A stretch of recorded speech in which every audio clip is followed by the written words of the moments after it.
सदाशिवसमारम्भां शङ्कराचार्यमध्यमाम् अस्मदाचार्यपर्यन्तां वन्दे गुरुपरम्पराम्।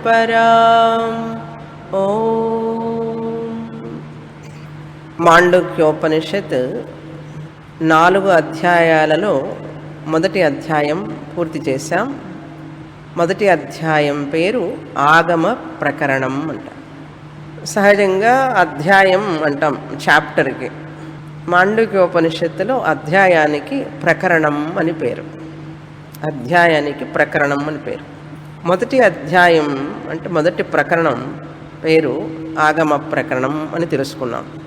ఎందుకని ఆగమ ప్రకరణం అంటే, ఆగమము అంటే వేదం, ఉపనిషత్. అందులో అధర్వణ వేదానికి సంబంధించిన మాండుక్యోపనిషత్తు మంత్రాలు ఉండడం వల్ల ఆగమ ప్రకరణం అని పేరు వచ్చింది అని తెలుసుకున్నాం. రెండవ అధ్యాయం వైతథ్య ప్రకరణం అని పేరు. వైతథ్య, తకార తర్వాత థ్య, తాత్థ రెండవ థా ఉంది చూసారా, వైతథ్య యకారం. వైతథ్య ప్రకరణం. తెలుగు వాళ్ళకు కూడా ఇది ఎందుకు చెప్పాల్సి వస్తుందంటే, చెన్నైలో తెలుగు వాళ్ళం అయినప్పటికీ కూడా తమిళ ప్రభావం చాలా ఉన్నది, అందుకని చెప్పవలసి వస్తుంది. వైతథ్య ప్రకరణం. తమిళ ప్రభావం అంటే తమిళ భాషా ఉచ్చారణ ప్రభావం. అందరికీ కాదు, కొంతమందికి. వైతథ్య ప్రకరణం. మూడవ అధ్యాయం పేరు అద్వైత ప్రకరణం. అద్వైత ప్రకరణం. నాలుగవ అధ్యాయం పేరు అలాత శాంతి ప్రకరణం. అలాత శాంతి ప్రకరణం. మనం ఇప్పుడు రెండవ అధ్యాయంలోకి ప్రవేశిస్తున్నాం. వైతథ్య ప్రకరణం. ఈ వైతథ్య ప్రకరణంలో ఏం చెప్పబడింది, అద్వైత ప్రకరణంలో ఏం చెప్పబడింది అనే విషయాన్ని మనం తెలుసుకోవాలి. గౌడపాదాచార్యుల వారు మాండుక్య మంత్రాలలో వచ్చినటువంటి 2 పదాలను తీసుకుంటారు. 7వ మంత్రంలో ముఖ్యంగా 7వ మంత్రంలో ప్రపంచోపశమం అనే పదం వస్తుంది.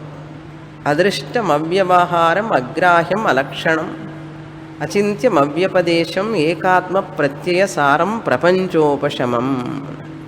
అద్వైతం శివమద్వైతం శాంతం శివమద్వైతం చతుర్థం మన్యంతి అని ఇప్పుడు చదివాం. ఆ ప్రపంచోపశమం అనే పదానికి వ్యాఖ్యానం వారు శ్లోక రూపంలో, కారిక రూపంలో రాస్తారు గౌడపాదాచార్యుల వారు.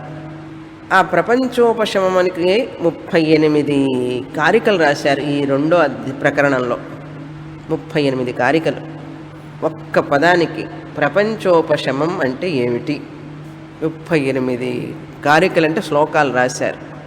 అప్పుడు కానీ మనకు అర్థం కాదు. ప్రపంచోపశమం అంటే బాగా అర్థం కావాలంటే ఈ రెండో ప్రకరణం చదవాలి.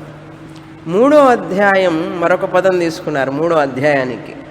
మూడో ప్రకరణానికి, అద్వైత ప్రకరణానికి అద్వైతం అనే పదం, అద్వైతం అనే పదాన్ని తీసుకున్నారు. దానికి మూడో ప్రకరణం. కనుక ఈ ప్రపంచోపశమం అంటే ఏమిటి అని తెలుసుకోవాలంటే ఈ రెండో ప్రకరణం. అద్వైతం బ్రహ్మ అని తెలుసుకున్నాం.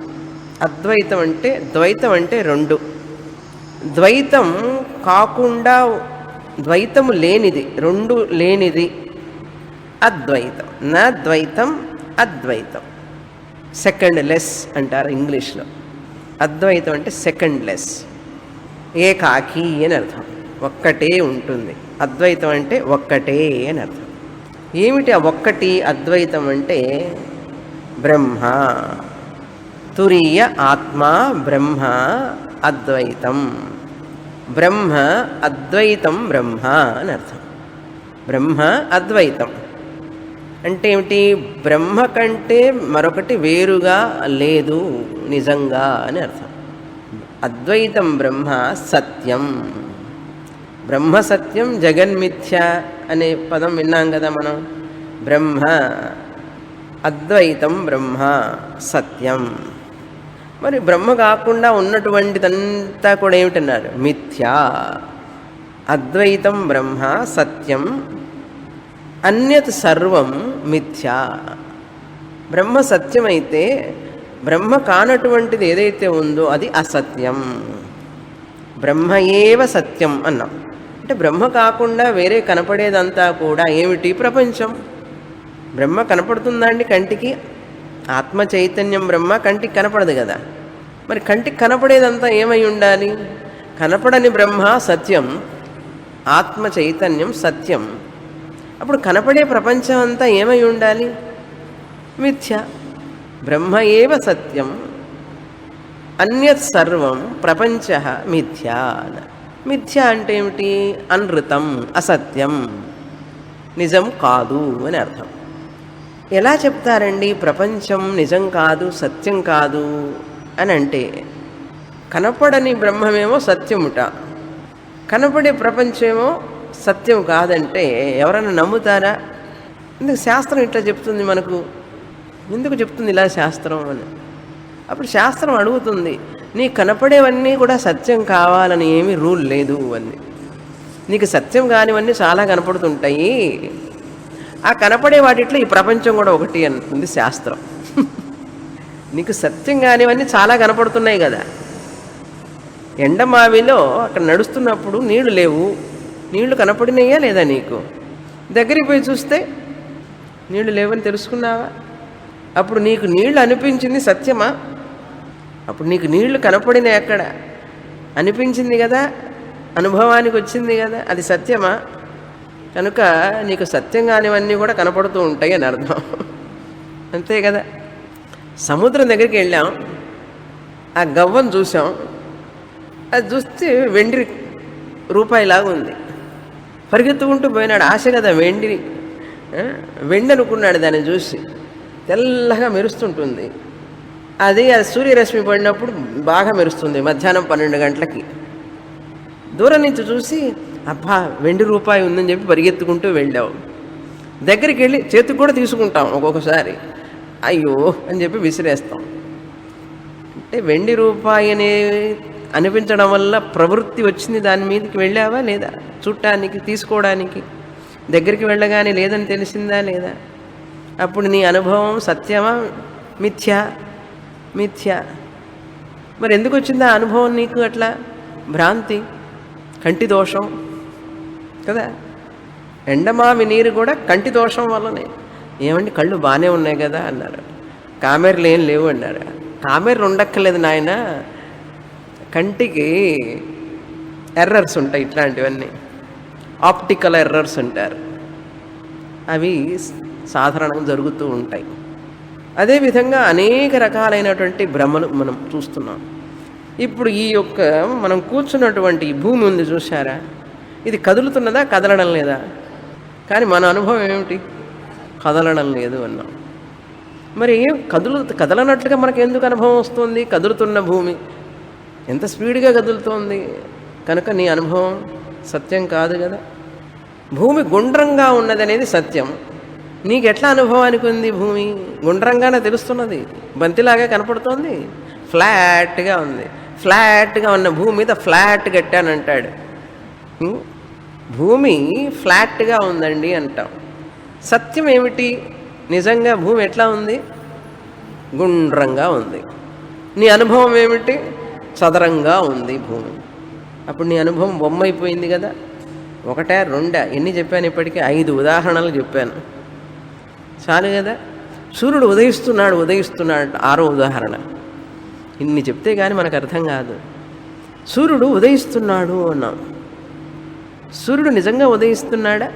సూర్యుడు కదులుతున్నాడా? అసలు శ్లోకం చదువుతాం, సప్తాశ్వరథమారూఢం ప్రచండం కశ్యపాత్మజం.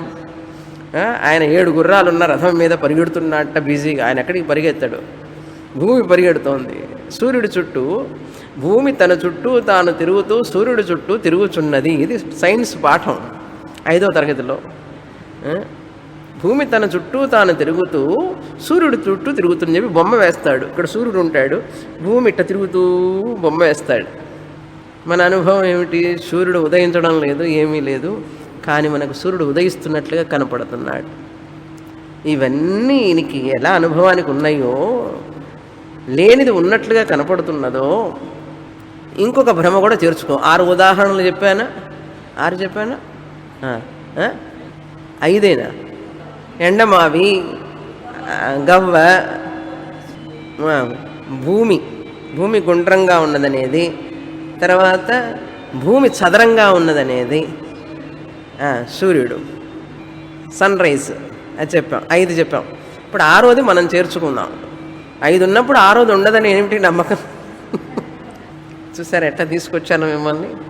5 భ్రమలు ఉన్నప్పుడు 6వ భ్రమ ఉండడానికి పెద్ద కష్టపడక్కర్లేదు. ఈజీగా శాస్త్రం చెప్తోంది 6వ భ్రమ కూడా చేర్చుకోండి. ఇక్కడ నేను ఊరికి 5 చెప్పాను, ఇంకా చాలా ఉన్నాయిలేండి. మన రజ్జు సర్పం చెప్పలేదు, ఇంకా అవన్నీ ఇంకా చాలా ఉంటాయి. కనుక 6వ భ్రమ ఏమిటంటే, ఈ ప్రపంచం నీకు కనపడుతున్నది చూసావా, నాకు కనపడుతున్నది అంటున్నావే, అది కూడా ఒక భ్రమ అన్నది. లేని ప్రపంచం నీకు కనపడుతోంది, మిథ్యా ప్రపంచం నీకు కనపడుతున్నది అని నమ్ముతావా? ఆ చాప్టర్ అంతా చదువు, తర్వాత నమ్ముతావు అంటుంది శాస్త్రం. గౌడపాదాచార్యుల వారు చెప్తున్నారు, మాండక్యం అంతా పూర్తిగా చదవండి, చదివిన తర్వాత అప్పుడు చెప్పండి, అర్థం కాకపోతే మళ్ళీ చదవండి.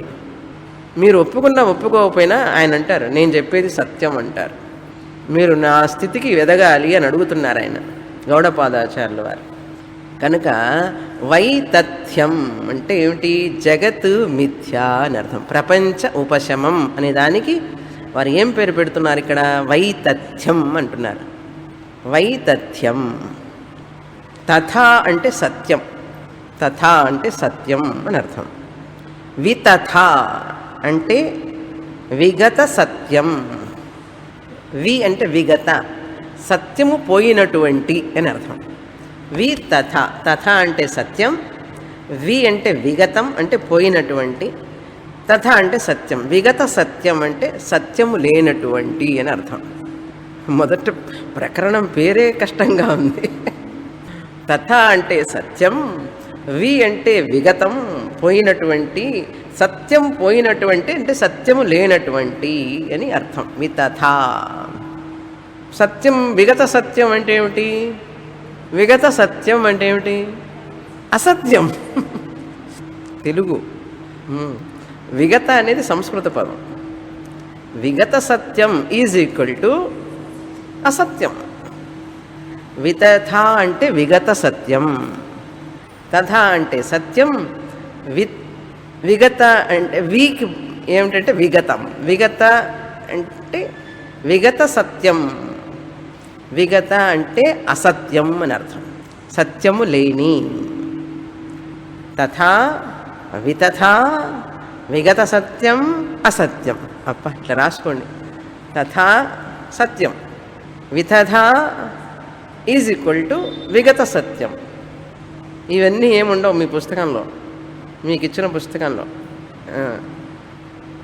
వితథా అంటే విగత సత్యం, విగత సత్యం అంటే అసత్యం, విగత సత్యం అంటే అసత్యం అని అర్థం. వితతస్య భావః వైతథ్యం. విగతస్య భావః, వితథస్య భావః వైతథ్యం. వితథస్య భావః వైతథ్యం, వైతథ్య ప్రకరణం. ప్రపంచోపశమానికి పేరు వైతథ్యం అని పేరు. అంటే ప్రపంచం అసత్యం అనే విషయాన్ని చెప్పేది వైతథ్యం. ప్రపంచ ఉపశమం అంటే ఏమిటి? ప్రపంచము లేదు, ప్రపంచం అసత్యం. వైతథ్యం, వైతథ్యం అంటే అసత్యం అని అర్థం, అది లేదు అని అర్థం. ఇది ఈ యొక్క అధ్యాయం పేరు యొక్క వివరణ. ఇది అర్థమైతే అధ్యాయం అర్థమవుతుంది.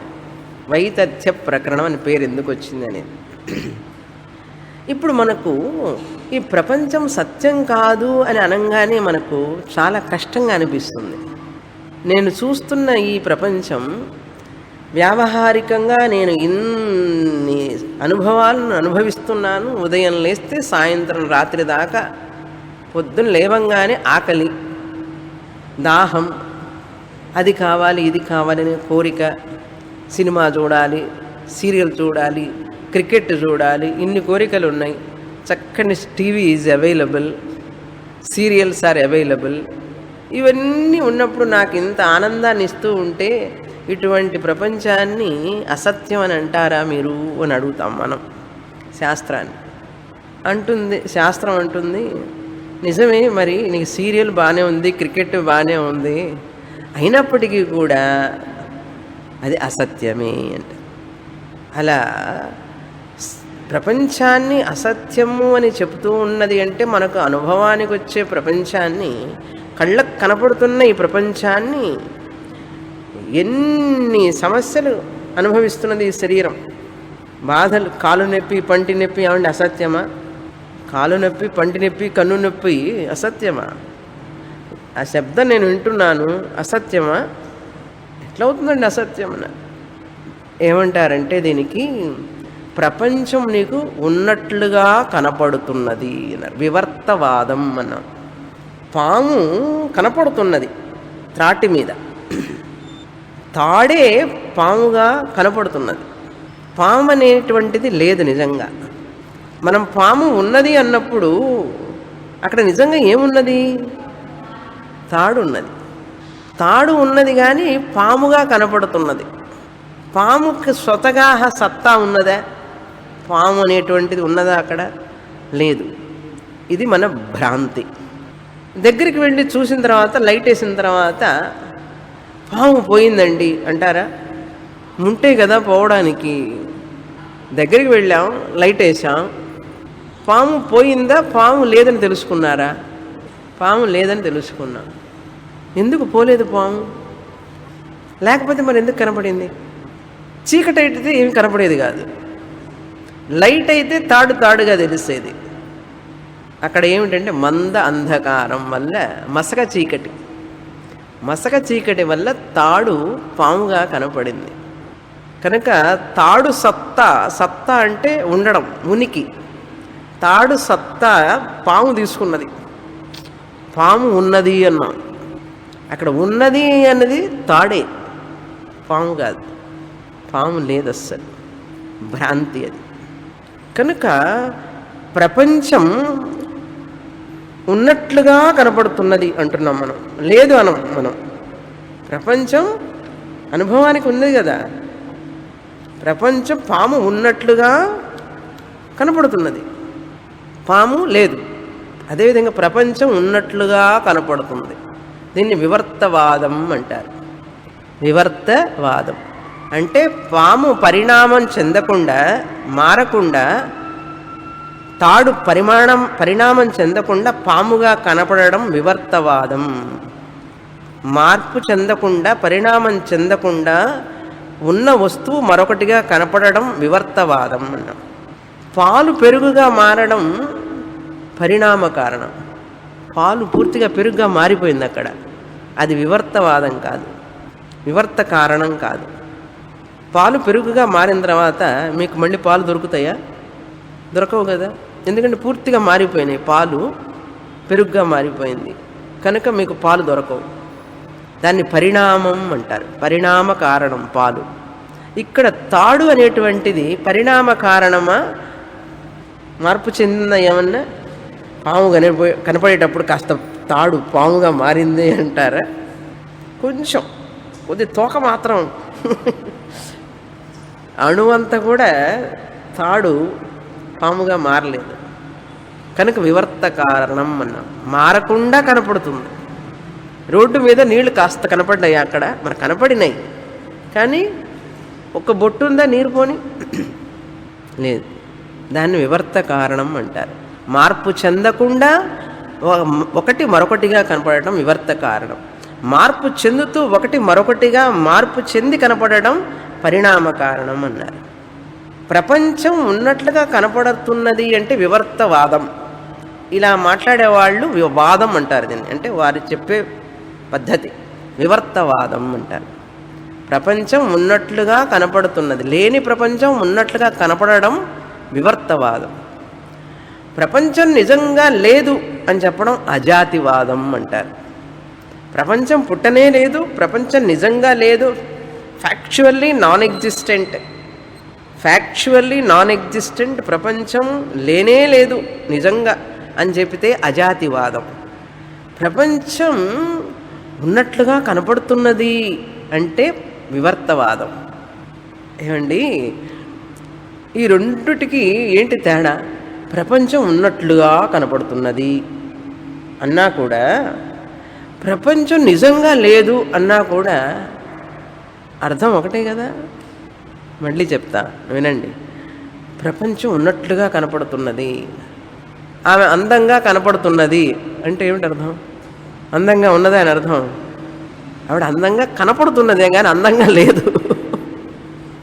ప్రపంచం ఉన్నట్లుగా కనపడుతుంది, ప్రపంచం నిజంగా లేదు. ఈ రెండింటికి భేదం ఏం లేదు, మాటనే తేడా. ఇండియా ఈజ్ అన్డెవలప్డ్ కంట్రీ ఒక statement, India is a developing country. ఏమిటండి తేడా? ఇండియా ఎదగని దేశం, ఇండియా ఎదుగుతున్న దేశం. ఏమిటండి తేడా? తేడా ఇది అర్థం కాకపోతే ఇంక ఇంటికి వెళ్ళి ఆలోచించాల్సిందే. ఇండియా ఎదగని దేశం అంటే వినడానికి బాధగా ఉంటుంది. ఇండియా ఎదుగుతున్న దేశం, డెవలపింగ్ కంట్రీ అంటే అబ్బా, డెవలపింగ్ కంట్రీ అంటే ఏమిటి? అన్డెవలప్డ్ కంట్రీ అనేగా అర్థం. ఇండియా ఈజ్ అన్డెవలప్డ్ కంట్రీ అన్నా కూడా, India is a developing country అన్నా కూడా ఒకటే అర్థం. అదేవిధంగా ప్రపంచం ఉన్నట్లుగా కనపడుతున్నది, ప్రపంచం నిజంగా లేదు. ఏమిటి తేడా? ఏం తేడా లేదు. ఉన్నట్లుగా కనపడుతున్నది ఈజ్ ఈక్వల్ టు నిజంగా లేదు అని అర్థం. నువ్వు ఈ చీర కట్టుకుంటే చాలా అందంగా ఉన్నావు అంటే ఏమిటి అర్థం? నిజంగా అందంగా లేవు అని అర్థం కదా, చెప్పకుండా చెప్పడం.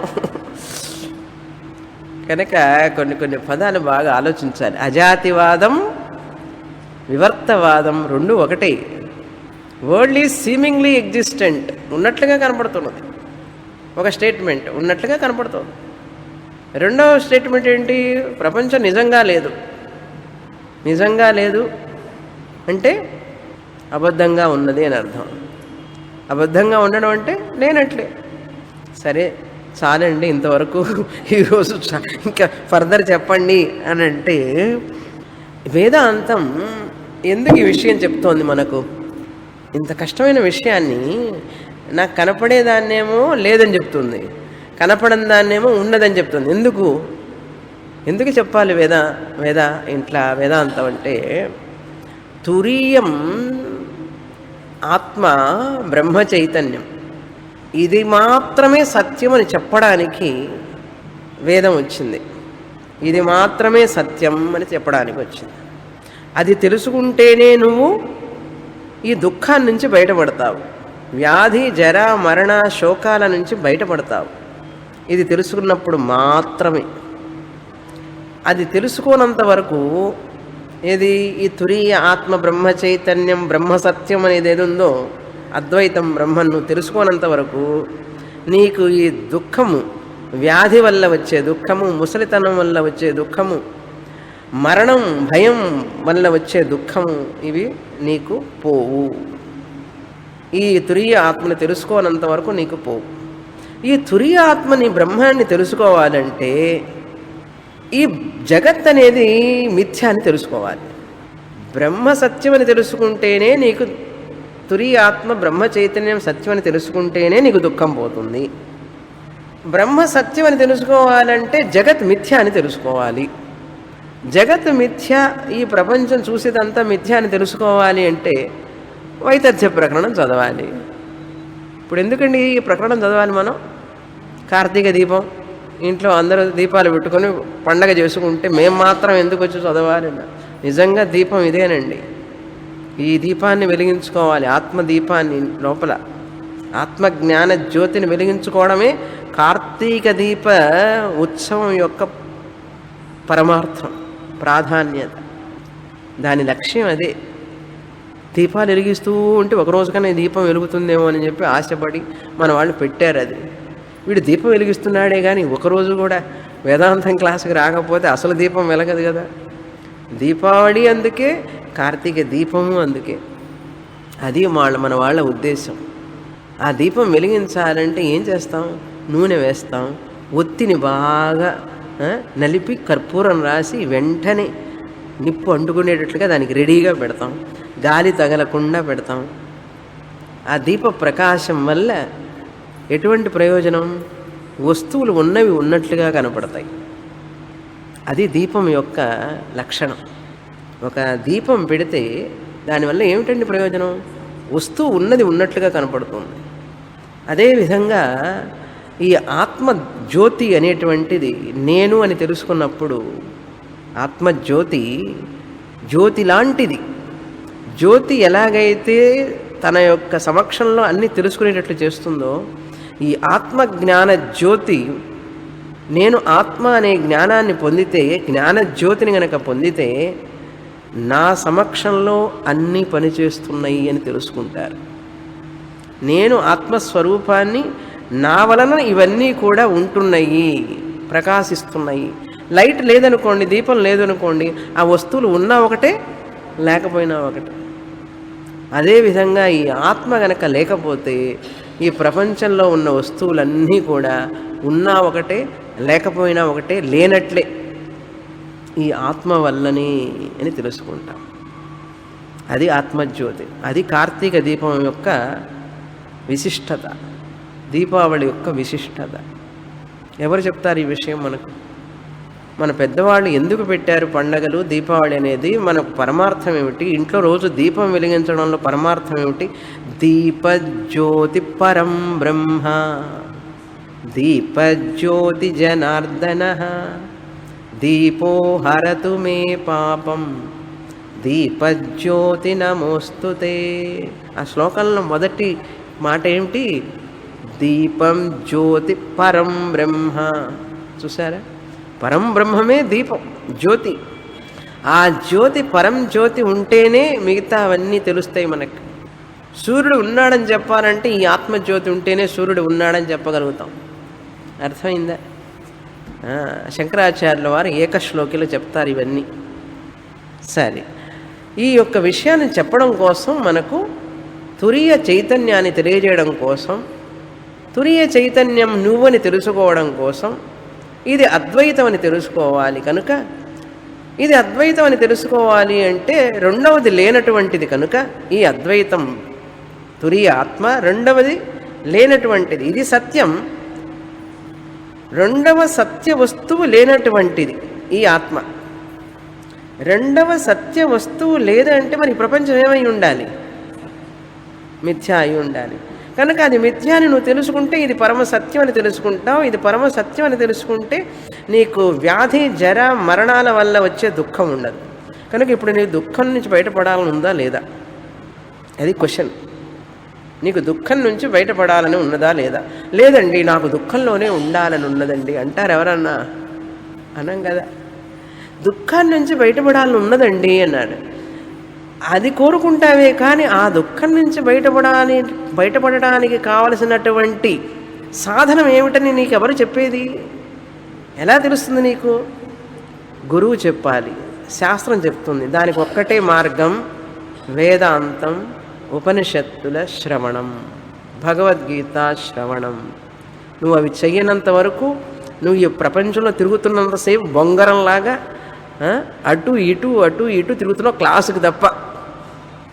క్లాసుకు వచ్చినా కూడా మనసులోకి ఎక్కించుకోకుండా అక్కడక్కడే తిరుగుతూ ఉన్నావు, ఇంకా ఆశతో. అది నిజమనుకుంటూ తిరుగుతున్నావు. శాస్త్రం చెప్తుంది, ఇప్పుడు గనక నువ్వు ప్రయత్నం చేసి తెలుసుకోకపోతే మళ్ళీ ఇంకొక జన్మ నీకు, మళ్ళీ బాధలు పడతావు. అందుకని సమయాన్ని వృధా చేసుకోకుండా శాస్త్రంలోనే ఉండడానికి ప్రయత్నం చేయాలి అంటుంది ఉపనిషత్తు. పొద్దున్న లేస్తే ఆకలి అవుతుంది, దాహం వేస్తుంది, తినంగానే కాసేపు పని చేయగానే నిద్ర వస్తుంది, నిద్రపోయిన తర్వాత మళ్ళీ లేచి కొద్దిసేపు పని చేయగానే మళ్ళీ ఆకలి వేస్తుంది. ఈ నిద్ర, ఆకలి తప్పనిసరి. నిద్ర, ఆకలి, దాహం తప్పనిసరిగా మనం వాటికి కొంత సమయాన్ని కేటాయించాలి, తప్పదు. 24 గంటలు నేను ఉపనిషత్తు చదువుతానని కూర్చుంటారా? నిద్ర వస్తుంది, ఆకలి అవుతుంది, దాహం వేస్తుంది, చెయ్యాలి కదా. దాహం అవుతుందని మంచినీళ్ళు తాగుతున్నాడు. కానీ ఈ పనులు పూర్తి చేసుకుంటూనే ఉండాలి. అవి చేసుకుంటూనే మిగతా సమయంలో దీనికి ఉపయోగించాలి, లేకపోతే కష్టం. అందుకని మనకు సహజంగా సమస్యలు వచ్చినప్పుడు, కష్టాలు వచ్చినప్పుడు, మోకాళ్ళ నొప్పులో, నడువు నొప్పో, తలనొప్పో, మనకో, పిల్లలకో, భర్తకో, భార్యకో, ఎవరికో వచ్చినప్పుడు, ఇంట్లో కష్టాలు వచ్చినప్పుడు, ఆర్థికంగా బాగా ఇబ్బంది పడినప్పుడు, ఏదో కష్టాలు వచ్చినప్పుడు, అసలు ఎందుకు ఈ సృష్టి జరిగింది? పెద్ద ప్రశ్న. ఈ సృష్టి ఎవరు చేశారు? ఎందుకు చేశారు? చేసిన వాడు చేస్తే చేశాడు, ఇన్ని సమస్యలు ఎందుకు పెట్టాడు? ముసలితనం ఎందుకు పెట్టాడు? మరణం ఎందుకు పెట్టాడు? వ్యాధి ఎందుకు పెట్టాడు? పోనీ పుట్టించిన వాడు అందరినీ ఆనందంగా పుట్టించవచ్చు కదా. ఒకళ్ళు దుఃఖంగా, ఒకళ్ళు ఆనందంగా. ఎందుకు కష్టపడాలి? ఇన్ని ప్రశ్నలు చూడండి. ఈ సృష్టి ఎందుకు జరిగింది? ఈ సృష్టి ఎవరు చేశారు? ఎందుకు చేశాడు? ఎవరు చేశారు? చేస్తే ఎందుకు చేశాడు? చేసిన వాడు సరిగా చేయొచ్చు కదా. సరిగా చేయకుండా ఈ వ్యాధి, జర, మరణాలు ఎందుకు పెట్టాడు? ఎందుకు ఈ కష్టాలు పెట్టాడు? దోమలు ఎందుకు పెట్టాడు? నల్లులు, దోమలు ఇవన్నీ ఎందుకు? పాములు, తేళ్ళు ఇవన్నీ ఎందుకంటే సృష్టించడం? మంచి సృష్టి చేయొచ్చు కదా. ఇన్ని ప్రశ్నలు వస్తాయి. ఈ ప్రశ్నలన్నీ వచ్చినప్పుడు అప్పుడప్పుడు వస్తుంటే కష్టం వచ్చినప్పుడు తర్వాత మర్చిపోతాం. ఎవరైనా మనకు తెలిసిన వాళ్ళు, ఆప్తులు, బంధువులు ఎవరైనా చనిపోతే ఏమిటో ఈ సృష్టి ఎందుకు చేశాడో చూడు, ఎంత బాధో అని అనుకుంటాం. అట్లాంటి శ్మశాన వైరాగ్యం అంటారు చూసారా? ప్రసూతి వైరాగ్యం, శ్మశాన వైరాగ్యం, ఈ వైరాగ్యాలన్నీ ఎంతసేపు ఉంటాయండి? ఆయన్ని పంపించిన తర్వాత, శ్మశానానికి పోయిన తర్వాత ఇంటికి వచ్చి ఆ కాఫీ 13 రోజు దాకా కూడా కాదు, 13 గంటలు కూడా లేదు, పంపించండి తొందరగా ఆ శరీరాన్ని అంటాడు. దుఃఖం ఏడ్చాడు కాసేపు బాగానే, అంతసేపు ఇంకా పంపించండి, ఎప్పుడు వస్తాడు వాళ్ళ అబ్బాయి ఇంకా రాలేదా అని అడుగుతాడు. తొందరగా పంపించండి. ఎందుకంటే అక్కడ వెళ్ళే వరకు వీళ్ళు భోజనాలు లేవు, ఏం లేవు, పచ్చి నీళ్ళు కూడా ముట్టుకోకూడదు. ఎందుకంటే ఎప్పుడు పంపిస్తాడు? ఆకలి అవుతుంది. ఇది ప్రపంచం తీరు. కష్టాలు వచ్చినప్పుడు చాలామందికి ఈ ప్రశ్నలు వస్తాయి. ఈ ప్రశ్నలు వచ్చినప్పుడు వస్తాయి, కాసేపు వచ్చి పోతాయి. ఈ ప్రశ్నలకి సమాధానం మనకు దొరుకుతుందా? ఎవరన్నా చెప్తారా? ఏమిటి, ఎందుకులే ఈ ప్రశ్నలన్నింటో తల పగలగొట్టుకోవడం మనం అని చెప్పి హాయిగా మర్చిపోయి సినిమా ఆన్ చేయి, టీవీ ఆన్ చేయి. ఎందుకంటే ఈ ప్రశ్నలకి ఎట్లాగో సమాధానం దొరకదు మనకు. మనం ఏమి దీన్ని పోయి సాధించేది లేదు, మార్చలేం మనం అని చెప్పి ఏం చేస్తాం, మన ధోరణిలో మనం పడిపోతాం. కానీ కొంతమంది తీవ్ర ముముక్షువులు ఏం చేస్తారంటే, అసలు ఈ సృష్టి ఏమిటి, ఎందుకు జరిగింది, నేను ఎందుకు పుట్టాను, నేను మరణించిన తర్వాత ఎక్కడికి వెళతాను, అసలు ఈ మరణం అంటే ఏమిటి, మా అమ్మ ఎవరు, నాన్నెవరు, ఎక్కడి నుంచి వచ్చారు వీళ్ళందరూ, అసలు ఈ దేవుడు ఎవరు, దేవుడు ఎక్కడున్నాడు, ఉంటే ఇటువంటి సృష్టి ఎందుకు చేశాడు, ఇట్లాంటి ప్రశ్నలకు వాళ్ళకు సమాధానం దొరికే వరకు వాళ్ళు విశ్రమించరు. కాలక్షేపం కోసం ఈ క్వశ్చన్లన్నిటినీ మరుగుపరిచి సినిమాలలోనూ సీరియల్స్లోనూ కాలం వెళ్ళబుచ్చరు. ఏం చేస్తారంటే, ఈ ప్రశ్నలకు సమాధానం ఎక్కడ దొరుకుతుంది నాకు అని చెప్పి అన్వేషణ చేస్తూనే ఉంటారు. వాళ్లే తీవ్ర ముముక్షువులు. జీవితాంతం అయినా సరే నాకు ఈ ప్రశ్నలకు సమాధానం కావాలి, అసలు నేను ఎందుకు దుఃఖపడాలి. This was my question. నేను చిన్న వయసులో టీనేజ్లో ఉన్నప్పుడే, 13-14 ఏళ్ళప్పుడే ఏదైనా దుఃఖం వస్తే అసలు నేను ఎందుకు దుఃఖపడాలి, ఇది నా ప్రశ్న. నేను ఎందుకు దుఃఖపడాలి, అసలు నాకు దుఃఖం ఇష్టం లేదు, అసలు ఈ దుఃఖం నుంచి బయటపడటం ఎట్లా, ఇట్లా విచారణ చేసి చేసి చేసి మథనం అన్నమాట, సముద్ర మథనం చేసినట్టు. నేను ఎందుకు దుఃఖపడాలి, దేని విషయమైనా సరే, ఏ కారణంగానైనా సరే, నేను ఎందుకు దుఃఖపడాలి అసలు? నాకు పడడం ఇష్టం లేదు దుఃఖం. దుఃఖం పడకుండా ఉండేటటువంటి స్థితి ఉన్నదా? దీనికి నాకు సమాధానం కావాలి. ఈ సమాధానం కోసం వెతికి వెతికి వెతికి వస్తే భగవంతుడు ఉన్నది అన్నాడు, సమాధానం ఉన్నది అన్నాడు. వాళ్ళకి గౌడపాదాచార్యులు వారు చెప్పే విషయం అర్థమవుతుంది, మిగతా వాళ్ళకి కాదు. అర్థమైందా ఇప్పుడు ఈ విషయం అంతా ఎందుకు చెప్పాను? ఇలా ఎవరైతే ఈ దుఃఖం నుంచి బయటపడాలని కోరుకుంటారో, దుఃఖం ఎందుకు అనుభవించాలి నేను అసలు, ఈ సృష్టి ఏమిటి, ఇవన్నీ ఎందుకు ఉన్నాయి, నిజంగా దీని యొక్క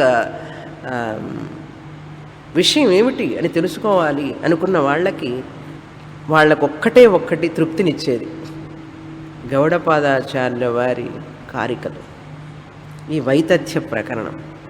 వారికి ఇచ్చే సమాధానం, వారికి సమాధానం ఇవ్వాలంటే, అటువంటి కోరిక ఉన్న వాళ్ళకి తృప్తి కలగాలి అంటే వారికి ఈ వైతథ్య ప్రకరణం ఒక్కటే తృప్తినిస్తుంది, మరేది తృప్తినివ్వదు. అటువంటి వాళ్ళకి ఈ వైతథ్య ప్రకరణం. మీరు కూడా అలాంటి వాళ్ళే అయితే మీరు కూర్చోండి, లేకపోతే వెళ్ళొచ్చు. ఎందుకు చెప్పాలి కదా ముందే. నేను తీవ్ర ముముక్షువునే, నేను దుఃఖం నుంచి బయటపడాలని కోరుకుంటున్నాను, వ్యాధి జర మరణాల నుంచి, భయం నుంచి బయటపడాలనుకుంటున్నాను, నాకు ఈ ప్రపంచం ఏమిటి, ఈ సృష్టి ఏమిటి, భగవంతుడు ఏమిటి తెలుసుకోవాలని ఉంది అనుకుంటే వినండి అంటున్నారు. వింటారా? వింటారు. కనుక ఇప్పుడు మొదలు పెడతాం. మొదటి కారిక 66వ పేజీ, మొదటి కారిక. వైతథ్యం సర్వభావానాం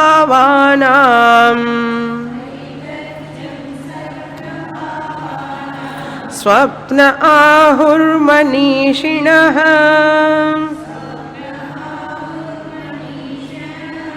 అంతస్థానాత్తు భావానాం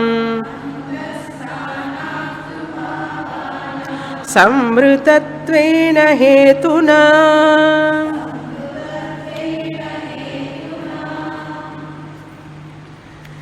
గౌడపాదాచార్యుల వారు ఆ ప్రపంచోపశమం అనే పదానికి వ్యాఖ్యానం చేస్తున్నారు ఈ కారిక నుంచి. యుక్తి అంటే లాజికల్లీ, యుక్తిపరంగా చెప్తున్నారు. యుక్తిపరంగా చెప్పాలి, మనకు అర్థం కావాలంటే ఎంత ప్రయత్నం చేస్తున్నారు చూడండి వారు. ముందు మనకేం చెప్తున్నారంటే స్వప్నాన్ని గురించి చెప్తున్నారు. జగత్తు మిథ్య అని అనడానికి ముందు నువ్వు తెలుసుకోవాల్సింది చాలా ఉంది. జగత్తు సత్యం కాదనే విషయాన్ని వదిలిపెట్టు ముందు, ప్రస్తుతానికి నేను చెప్పే విషయాన్ని విను అంటున్నారు. ఏమిటది? కళ గురించి చెప్తాను నీకు, కాసేపు కళ గురించి మాట్లాడుకుందాం. ఆ కళ అంటే ఏమిటి అని చెప్తున్నారు. అందరికీ కళలు వస్తాయా? తప్పకుండా, వితౌట్ ఫెయిల్. ఆ కళ వస్తే, ఆ కళ అంటే ఏమిటండి? కళ ఎలా వస్తుంది? కళ నిజమా అసత్యమా? సత్యమా అసత్యమా అన్నారు. అసత్యమేనండి అన్నారు. అది యుక్తిపరంగా వారు స్థాపిస్తున్నారు. ఎలా అంటే, ఈ ప్రపంచం సర్వభావానాం వైతథ్యం అన్నారు. సర్వభావానాం అంటే అన్ని పదార్థములు స్వప్నే కలలో, స్వప్నంలో, సర్వభావానాం వైతథ్యం అన్ని పదార్థములు వైతథ్యం.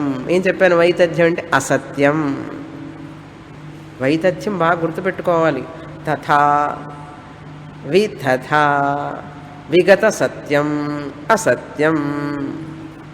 కనుక స్వప్నే భావానాం వైతథ్యం, కలలో చూసే పదార్థాలన్నీ కూడా అసత్యం.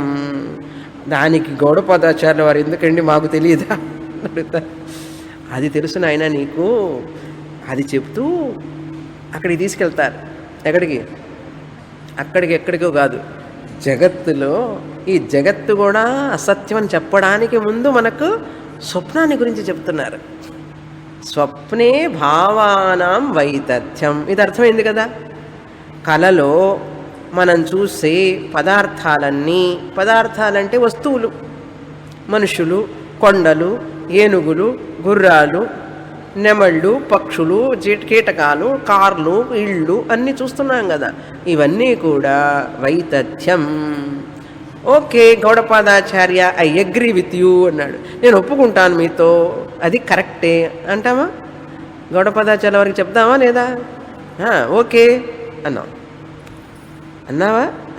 ఎందుకని అసత్యం చెప్తున్నారు, కారణం లాజికల్గా ఎస్టాబ్లిష్ చేస్తున్నారు. ఏమని అన్నారు? అంతఃస్థానాత్తు అన్నారు. ఈ ఏనుగు చూసావు, పర్వతం చూసావు, చెట్లు చూసావు, ఇవన్నీ ఎక్కడ చూసావు? కలలో చూసావు. కలలో బయట చూసావా, లోపల చూసావా? అంతఃస్థానాత్తు. మంచం మీద పడుకొని నిద్రలో కలగంటూ ఎక్కడ చూసావు? ఇది అంతః, లోపల చూసావు. గుడి చూసావు, గుడి బయట చూసావా, లోపల చూసావా? కలలో లోపలే, మనసులో, అంతఃకరణంలో. ఒక్క వస్తువు బయట చూడలేదు కదండి. మీరు కళ్ళు మూసుకొని నిద్రపోతున్నారు. నిద్రలో వస్తువులు బయట చూసారా, లోపల చూసారా? అదే అంతఃస్థానాత్తు అన్నారు ఆయన. అవి లోపల ఉండడం వల్ల ఏవి? భావానాం. ఆ వస్తువులన్నీ కూడా, కొండలు, కోనలు, గుహలు, వాగులు, వంకలు అన్నీ ఏ వస్తువులైతే కనపడుతున్నాయో కలలో ఆ లిస్ట్ అవుట్ చేయండి. అవన్నీ భావానాం అంతఃస్థానాత్తు సంవృతత్వేన హేతునా. సంవృతత్వం అంటే ఏనుగు చూసాం. ఆ ఏనుగు మన లోపల ఉండడానికి చోటు ఉన్నదా? అంత పెద్ద ఏనుగు. ఈ కలలో చూసిన పదార్థాలన్నీ నిజం కాదు. ఎలా చెప్పగలుగుతున్నావు? అవునండి, అంత పెద్ద ఏనుగు నాకు ఇక్కడ మనసులో ఎక్కడ నిలుస్తుంది? ఈ శరీరంలో ఉండలేదు కదా. పెద్ద కొండ చూశాను, ఇక్కడ ఉంటుంది ఆ కొండ. పెద్ద విమానం చూశాను, విమానం ఇక్కడ ఉంటుందా, ఎయిర్పోర్ట్లో ఉంటుందా? ఇంత చిన్న హృదయంలో, మనస్సులో అంత పెద్ద పర్వతం, ఏనుగు, విమానం ఇవన్నీ ఉండలేవు కనుక ఇక్కడ కనపడినవన్నీ అసత్యం. అది శ్లోకం యొక్క అర్థం. ఇప్పుడు స్వప్నం అబద్ధం అంటున్నాం మనం. ఆ పెద్ద వస్తువు ఉండడానికి చోటు లేని ప్రదేశంలో అది ఉండలేదు కనుక ఈ కనపడినటువంటి వస్తువు అబద్ధం. చూడండి ఎలా ఎస్టాబ్లిష్ చేయాలి అంటే, స్వప్న మిథ్యా ఉచిత దేశ కాల అభావాత్. దానికి సరిపోయినటువంటి సమయం, చోటు లేదు కనుక ఉచిత సమయ అభావాత్, దానికి ఉండడానికి సరిపోయినంత చోటు లేదు కనుక ఆ కలలో చూసిన వస్తువు అసత్యం. ఇప్పుడు ఎప్పుడైనా ఆలోచించారా ఈ విషయం? గౌడపాదాచార్యుల వారు చెప్తే కదా ఆలోచిస్తున్నా. కళలు వస్తున్నాయి, పొద్దున్న లేచి అందరికీ చెప్పుకుంటున్నాం, ఏమండి నాకు కళ వచ్చిందండి రాత్రి. ఏమొచ్చింది అన్న? లాటరీ వచ్చిందండి అని. నేను కట్టలుగా డబ్బులు ఉన్నాయి. పొద్దున్న లేస్తే ఏమీ లేవు, కట్టలు లేవు, ఏమీ లేవు. ఇవి చెప్పుకుంటున్నామే కానీ ఎందువల్ల లేవు అని చెప్పుకున్నావా? అది గౌడపాదాచార్యుల వారు ఆలోచించారు. చూడండి, ఉచిత దేశ అభావాత్. అది కాదు సంవృతత్వేన. సంవృతత్వం అంటే ఏమిటి? ఈ కారణం చేత. ఏ కారణం చేత? ఈ లోపల ఉన్నటువంటి స్థలం, చోటు అనేటువంటిది చాలా చిన్నది కనుక, అంత పెద్ద ఏనుగు, అంత పెద్ద పర్వతం, ఇన్ని కట్టల మని ఇక్కడ ఉండలేవు కనుక ఇవన్నీ కూడా అసత్యం. చూడండి ఎట్లా ఉంది మాండూక్య. కష్టంగా ఉందా, ఈజీగా ఉందా? అది చాలా ఈజీగా ఉంది కదా. చదివే విధంగా చదవాలి. గురువు లేకపోతే మనం చదివామనుకోండి ఒక్క మాట అర్థం కాదు. నాకు చాలా ఆనందంగా ఉంది. మాండూక్యం చెప్పుకునేడానికి, వినడానికి కొంతమంది స్టూడెంట్స్ ఉన్నారు అంటే ఎంతో ఆనందం. ఎవరు చెప్పరండి మాండూక్యం. ఎవరు చెప్పరు? మా గురువు గారు, నేనే చెప్తున్నాం ఇక్కడ. ఎవరు చెప్పరు, అందరు కఠోపనిషత్తు చెప్తారు. మాండుక్యం చెప్పినా కూడా 12 మంత్రాలు చెప్తారు, వదిలిపెడతారు. కారికలు ఎవరు చెప్పరు. ఇది ఎన్ని సంవత్సరాలు పడుతుందో మనకే తెలియదు. బతికి బాగుంటే అంత పూర్తి చేస్తాం. అంత తేలిక కాదు. 4 అధ్యాయాలు కదా, ఇంకా 3 అధ్యాయాలు ఉన్నాయి. 4వ అధ్యాయంలో 100 కారికలు. అవి చదువుతామో లేదో, ఈ ఒక్క కారికలో ఎంత ఆనందం వచ్చిందో చూసారా? ఆనందించారా లేదా? ఇప్పుడు ఇంకా అవ్వలేదు. దేశ అభావమే చెప్పారు. ఇప్పుడు సంవృతత్వేన భావానాం అంతఃస్థానాత్తు వైతథ్యం.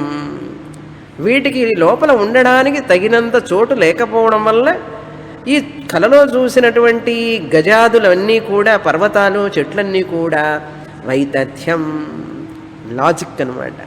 మనము చెప్తాం నిద్ర లేచిన తర్వాత కళ్ళలో చూసినవన్నీ అబద్ధం అని. అట్లా కాదు, ఇక్కడ లాజిక్, యుక్తిగా చెప్పాలి. తర్వాత కారిక అదీర్ఘత్వాచ్చ కాలస్య గత్వా దేశాత్ర పశ్యతి ప్రతిబుద్ధశ్చ వై సర్వః తస్మిన్ దేశే న విద్యతే.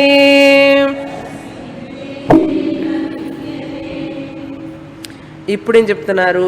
ఉచిత కాల అభావాత్ అన్నారు. ఉచితం అంటే ఏమిటి? తగినంత. మొదటి కారికలు ఏం చెప్పారు? తగినంత చోటు లేకపోవడం వల్ల, తగినంత స్థలం లేకపోవడం వల్ల మనం చూసినటువంటి వస్తువులన్నీ కూడా మన కలలో నిజం కాదు. అవి ఉండడానికి ఉచితమైన ప్రదేశం లేదు. మనవాళ్ళు కూడా అంటున్నారు, స్థలాభావం వల్ల వ్రాయలేకపోతున్నాను అంటుంటారు చూసారా? స్థలాభావం వల్ల స్వప్నం నిజం కాదు.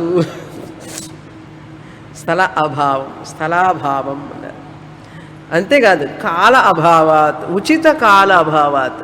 కళ ఎంతసేపు ఉంటుందో తెలుసా అండి? ర్యాపిడ్ ఐ మూమెంట్ అంటారు. నిద్రపోయేటప్పుడు మన కళ వచ్చినప్పుడు కళ్ళు బాగా కదులుతూ ఉంటాయి. Rapid eye movement, REM. Rapid eye మూమెంట్లో కళ వచ్చేది 1.5 నిమిషం. మనకు 1.5 నిమిషం. ఈ లోపల ఎక్కడికి వెళ్ళి వచ్చాడు?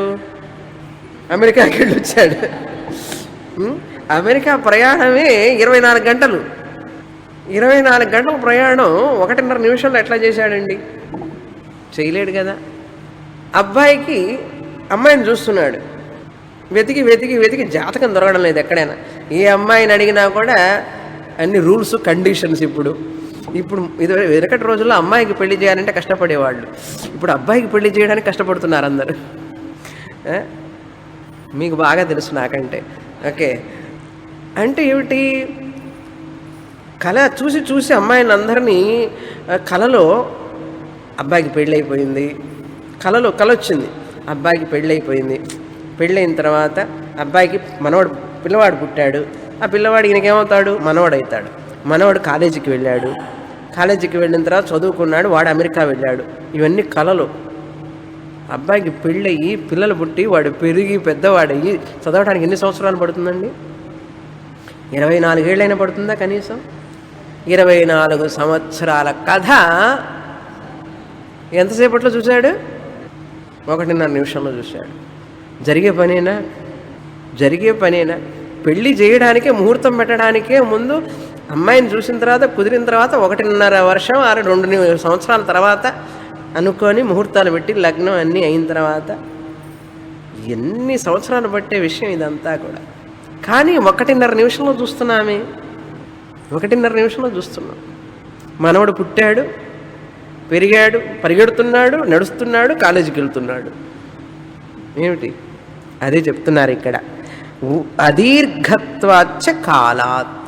దీర్ఘం అంటే చాలా సమయం, అదీర్ఘం అంటే కాల అభావం అని అర్థం. దీర్ఘకాలం లేకపోవడం. గత్వా దేశాన్ న పశ్యతి. అక్కడికి వెళ్ళి ఆ దేశాలని చూడలేడు. ఉచిత కాల అభావాత్, అదీర్ఘ కాలస్య, అదీర్ఘత్వాత్ కాలస్య. ఇక్కడ కలలో వచ్చే సమయం దీర్ఘం కాకపోవడం వల్ల దేశాన్ ఉందా, దేశాన్ గత్వా దేహాత్, దేశాన్ అంటే దేహ అనేది కూడా తప్పు కాదు, వాళ్ళు ఇంకొక అర్థంలో చెప్తున్నారు, ఇంకో రీడింగ్ అయి ఉంటుంది. దేశాత్ కరెక్ట్. కాలం యొక్క ఆ యొక్క సమయం దీర్ఘం కాదు, ఎక్కువసేపు లేదు కనుక, కళ వచ్చే సమయం చాలా తక్కువ కనుక దూరదేశాలకు వెళ్ళి చూడడం అనేటువంటిది సంభవించదు. దేశాన్ న పశ్యతి. దూరదేశాలకు వెళ్ళి నేను చూసి వచ్చాను, రాత్రి కేదార్నాథ్ వెళ్ళొచ్చానన్నాడు. కేదార్నాథ్ వెళ్ళడానికి ఎంతకాలం పడుతుంది? ఆ పైకి ఎక్కడానికి, దిగి రావడానికి చూడలేవు అంత తొందరగా. అదీర్ఘకాలత్వాత్, కాలస్య అదీర్ఘత్వాత్ దేశాన్ న పశ్యతి. ఎక్కడ? కలలో. ప్రతిబుద్ధశ్చ వై సర్వ. మేలుకోగానే తస్మిన్ దేశే న విద్యతే. కంటూ ఉన్నాడు, అమెరికాలో ఉన్నాను అనుకుంటున్నాడు. కలగంటూ ఉండగా లేచాడు ప్రతిబుద్ధ. మెలకు వచ్చింది. మెలకు చూస్తే అమెరికాలో ఉన్నాడు. ఎక్కడున్నాడు? కుంభకోణంలో ఉన్నాడు.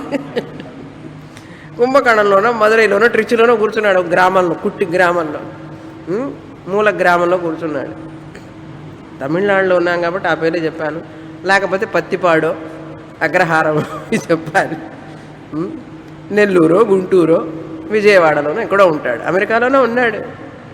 అదే చెప్తున్నారు. రెండో చూడండి, తస్మిన్ దేశే న విద్యతే.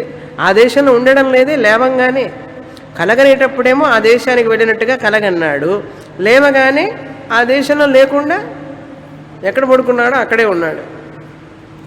కనుక ఇప్పుడు ఆ కలలో చూసినటువంటి దేశం అది సత్యమా అసత్యమా? అసత్యం. అయితే ఏమిటండి అన్నాడు, ఇదంతా యుక్తి ప్రమాణం, శృతి ప్రమాణం కూడా ఉంది అన్నాడు.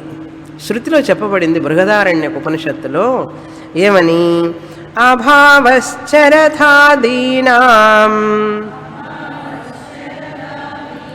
శ్రూయతే న్యాయపూర్వకం వైతథ్యం తేన వై ప్రాప్తం స్వప్న ప్రాహుర్ప్రకాశితం. ఇప్పుడు ఈ యొక్క యుక్తిపరంగా చెప్పడం, ఇవన్నీ గౌడపాదాచార్యుల వారు చెప్తున్నారు, నేను చెప్పడం కాదు. వివేకవంతులు జ్ఞానులందరూ ఈ విషయాన్ని చెప్పారు. వేదాలలో ఉపనిషత్తులో చెప్పబడింది, ఇది నా సొంత సాహిత్యం కాదు అంటున్నారు. వారే నా సొంత సాహిత్యం కాదంటే వారు చెప్పింది నేను చెప్తే ఇది నా సొంత సాహిత్యం అవుతుందా? నా గొప్పతనం ఏం కాదు. గౌడపాదాచార్యుల వారు చెప్పారు. గౌడపాదాచార్యుల వారు ఏమంటున్నారు? మనీషిణ ఆహు అన్నారు మొదటి శ్లోకంలో. మనీషిణ అంటే జ్ఞానులు ఈ విధంగా చెప్పారన్నాడు. అంతేగాని ఇదంతా నేను చెప్తున్నానని అనలేదు ఆయన. గొప్పవాళ్ళందరూ అదే చెప్తారు. ఏది నేర్చుకున్నా కూడా మా పెద్దవాళ్ళ దగ్గర నుంచి నేర్చుకున్నాం, మా ఋషుల దగ్గర నుంచి నేర్చుకున్నాం అని చెప్పాలే కానీ నా సొంత సాహిత్యం చెప్పి కాలర్ ఎగరేయకూడదు.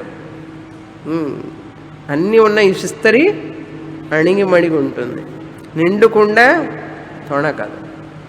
అందుకని పక్ష, సాధ్య, హేతు, ఉదాహరణం అవి చెప్పాలి. ఇప్పుడు పక్షం అంటే స్వప్న, సాధ్యం అనేటువంటిది మిథ్య, హేతు ఉచిత కాల అభావ, ఉచిత దేశకాల అభావ, దృష్టాంత ఇంద్రజాలవత్.